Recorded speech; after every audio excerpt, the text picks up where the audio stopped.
जब कहीं किसी की सरकार न रहे तो उस राज्य की जिम्मेदारी केंद्र सरकार की। वहां ना महबूबा मुफ्ती सरकार बना पाई ना उमर अब्दुल्ला। जब किसी की सरकार नहीं थी तो ऑटोमेटिक राष्ट्रपति शासन, उस दौरान कानून बनाने का अधिकार केंद्र सर। उन्होंने पकड़ा इसको 370 का में बहुत सारे प्रावधान थे, रद्द कर दिए। बस एकरा छोड़ के दब रगड़ दिए। आप जा ओकरा छोड़ के सब रगड़ दिए। हमेशा याद रखिएगा, यहां भारत ने चीन की नीति अपनाई है। यहां भारत ने कौन सी अपनी नीति अपनी? चीन की नीति को अपनाया गया। क्या नीति है समझिए। चाइना ने 1962 में इसको कब्जा कर लिया। 1962 10% अक्साई चीन। लेकिन चाइना को पता था आज नहीं तो कल भारत इसे छोड़ा ले जाएगा। समझ में आएगी नहीं? तो चाइना की रूल क्या है, नीति समझिए। अगर आप किसी से 100 रुपया कर्जा ले लिए और आप चाहते हैं उसे हड़प लेना, तो इसका सबसे आसान चाइनीज फॉर्मूला है, किसी से 100 रुपया कर्जा ले लीजिए और जब वो आदमी मिले ना तो कहे हमारा 2000 रुपया तुम दोगे कब? कहेगा कैसा 2000? कह जो 2000 तुम लिए थे। कैसा 2000? कहेगा जो लिए थे 2000। तो बात हो गई 2000 लिए थे कि 2000 नहीं लिए थे, लिए थे कि नहीं लिए थे। 100 रुपया का चर्चे खत्म, 100 रुपया का चर्चा ही खत्म हो गई। नहीं समझ में आया? वही हाल किया है चाइना ने। हमारा कब्जा किया 1962 में और कहता है कि अरुणाचल प्रदेश मेरा है। भारत कहता है कैसे तुम्हारा है? और कहता है मेरा है। भारत कहता है मेरा है, वो कहता है मेरा है। ये चीज हमेशा याद रखिएगा। आप अपने दोस्तों के बारे में जाने या न जाने, दुश्मनों के बारे में अच्छे से पता होना चाहिए वो क्या दिखाना चाहता है और क्या करना चाहता है। समझ में आ गया कि नहीं? चाइना दिखाना चाहता है कि अरुणाचल प्रदेश पे विवाद है। चाइना दिखाना चाहता है कि अरुणाचल प्रदेश में विवाद है। करना यह चाहता है कि इधर में कोई दिक्कत ना हो। इसका सबसे अच्छा उपाय है, चाइना से कहिए कि तिब्बत तुम्हारा कैसे? तिब्बत तुम्हारा कैसे? तो कहेगा अरे भाई तुम अपना ले जाओ, हेत्ता बड़का कहे if you are bad I am your dad.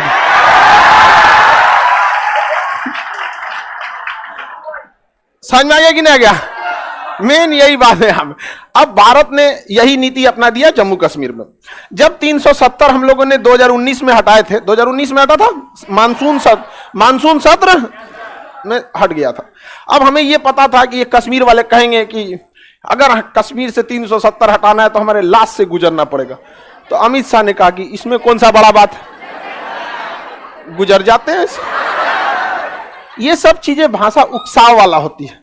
समझ में आ गया कि नहीं? उकसावे वाली ये भाषा है। नेता बोलेगा अगर गोली चलेगी तो पहली गोली मेरे पे चलेगी, तो उससे पूछिए ना कि सरकार के पास एक गोली है का? सरकार के पास परमाणु बम है। पहली गोली हमारे पे चलेगी, उसके बाद तो ये नेताओं की भाषा है। अब पता था ये बात अच्छे से मोदी जी को कि आज नहीं तो कल फिर ये बोलेगा सब कि कश्मीर हमारा है। इसलिए चाइना की नीति, पहले 370 हटा दिए और उसके बाद जम्मू कश्मीर को तोड़ दिए और उससे शक्ति छीन के उसे यूनियन टेरिटरी बना दिए। अब उनको 3 लड़ाई लड़नी है कि भैया इसको यूनियन टेरिटरी क्यों बना दिया, राज्य का दर्जा दो। अगर ये लड़ते लड़ते 20 साल 30 साल बाद राज्य का दर्जा ले भी लेते तब कहेंगे दोनों को अलग क्यों कर दिया, एक करो। तब तक 370 पुराना हो चुका रहेगा। ये क्या चीज है 370? समझ में आ गया कि नहीं आ गया?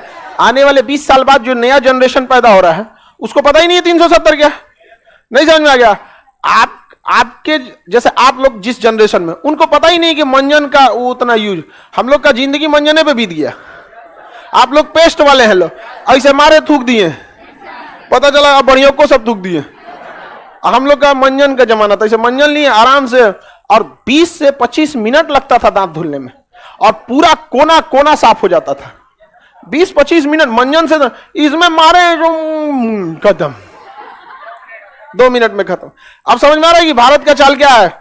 हम लोगों ने कितने स्टेप बना दिए हैं? 3 स्टेप।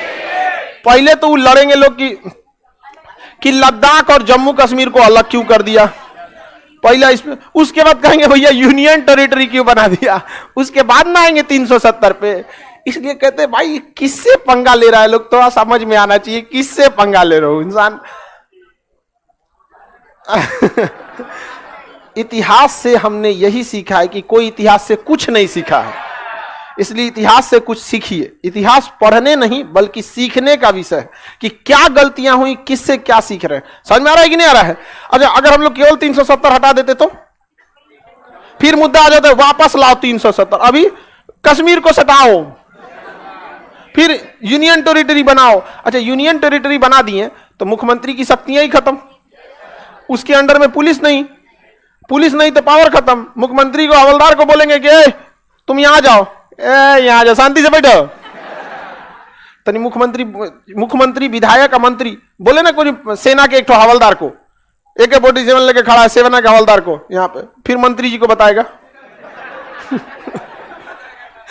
कहेगा आइए चलिए दानापुर छावनी में ले चलते हैं ले जाएगा छावनी में, वापस लाएगा कोई और आप लोग को समझ में आ गया कि नहीं आ गया? हम लोगों ने 2 भागों में क्यों बांट दिया। अब आगे समझिए, यहां पे ये पूरा एरिया बना दिया गया लद्दाख। ये कंप्लीट एरिया क्या है? लद्दाख। ये यहां से लेके यहां तक कंप्लीट एरिया लद्दाख है। अब समझिए चाल क्या है, बेचारा वो फंस कैसे गया है। ये जितना हम सेट किए हैं ये क्या है? लद्दाख। अब इस लद्दाख का एरिया यूनियन टेरिटरी है, इसमें ना विधानसभा कभी नहीं बनेगी, यानी भूल जाइए कि यहां मुख्यमंत्री बैठने वाला है, कभी नहीं बैठने वाला यहां मुख्यमंत्री। समझ में आ गया कि नहीं? अब ये एरिया है, एक्चुअल ये एरिया जम्मू है, एक्चुअल ये एरिया क्या है? जम्मू। और ये जो एरिया है ये है कश्मीर, ये है कश्मीर। मेनली ये एरिया क्या है? कश्मीर। और ये एरिया क्या है? जम्मू। और ये क्या है? लद्दाख। लद्दाख में बौद्ध धर्म की अधिकता, जम्मू में हिंदू धर्म की अधिकता, कश्मीर में मुस्लिम धर्म की अधिकता। ठीक है। अब जितनी मार धार होता था ना, गोली बारूद, लड़ाई झगड़ा, इंसर्जेंसी, ये सब किस में होता था? कहां होता था? जम्मू में कम होता था। एक बहुत सोची समझी रणनीति के तहत भूगोल को ऐसा सेट किया गया है ना कि अब कभी भी गोली बारूद हमला होगा तो इसी एरिया में होगा। और ये एरिया किस में चला गया? लद्दाख। कहां चला गया? इनकाउंटर लद्दाख, गोलीबारी लद्दाख। अब पाकिस्तान क्या कहेगा? विश्व फोरम पे लद्दाख में फिर गोली चलाया तो कहेगा यार ये नया कहां से ले आया है तुम तो अभी कश्मीर चिल्ला रहा था, लद्दाख कहां से लेके चलाया? रीजन समझ में आ रहा है? हो वहीं रहा है लेकिन हो कहां रहा है? लद्दाख। समझ में आ गया कि नहीं आ गया नाम? इसका नाम हो गया जम्मू कश्मीर। यहां कोई विवाद नहीं। वैष्णो देवी वही सब, कोई प्रसादी चढ़ाने जाएगा तो कोई एक ईंटा मार दिएगा, इससे यही सब होगा। समझ में आ गया कि नहीं आ गया?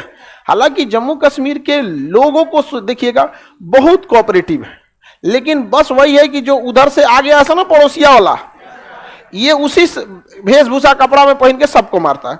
अब आप बताइए अगर कोई गमछा बांध दे बिहारी का शकल बना के जहां तहां करे तो हम लोग बदनाम होंगे।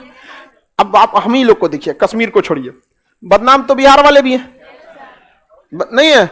लेकिन आप जाके देखिए कि जितना भी बड़े बड़े काम में, ऐसा नहीं है कि सारे बिहार के लोग, लेकिन क्या है जितना हमने किया नहीं उससे ज्यादा बदनाम हो गए। लेकिन बाहर के लोगों को लगता है यार बिहार कैसा होगा, आओ बिहार कभी।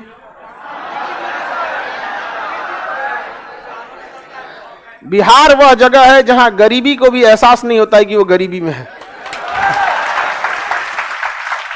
क्योंकि हमारे यहाँ ना वो कल्चर ही है वही गरीब वाला। सतुआ खा लेंगे, दही चिवड़ा खा लेंगे, खिचड़ी खा लेंगे, हम लोग उसी माहौल में ढल गए हैं। समझ में आ गया कि नहीं? हम लोग के यहाँ कोई अमीर बनता है ना तो उसको कहता है कौन सी फर्चीन झाड़ रहा है रे